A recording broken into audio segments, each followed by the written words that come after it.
අපි අද බලන්න යන්නේ කොහොමද අපේ වෙබ්සයිට් එකේ ප්‍රොෆයිල් එකේ පාස්වර්ඩ් එක අමතරත් කොහොමද රීසෙට් කරගන්නේ කියලා. එතකොට මේ වගේ තමයි අපිට මුලින්ම ලොග් වෙද්දි පෙන්නන්නේ.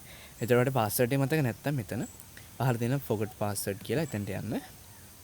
ඒකට ගියට පස්සේ අපිට මෙතනින් එනවා ඊමේල් එක ගහන්න.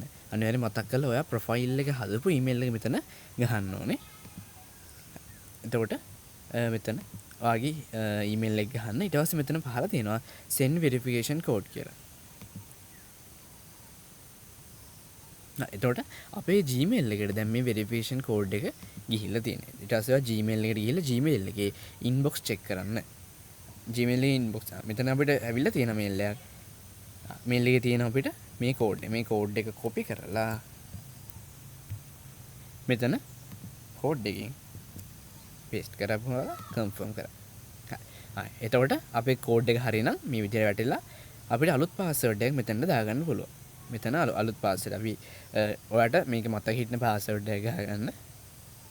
මේ password හදද්දිත් අර කලින් වගේම තමයි අර තිබ්බ requirements ඔක්කොම තියෙන්න ඕනේ. ඒ කියන්නේ capital letters, simple letters, numbers කියන ඔක්කොම මේ password එකේ තියෙන්න ඕනේ.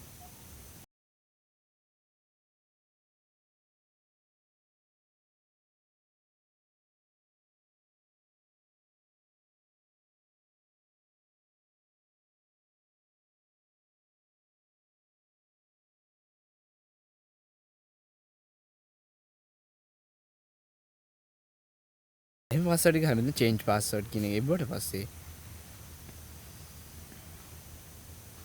අපේ password එක change වෙනවා. ඊට පස්සේ මෙතනට එනවා. මෙතනදී අපේ email password එක මෙතන ගහලා account එක log වෙන්න පුළුවන්.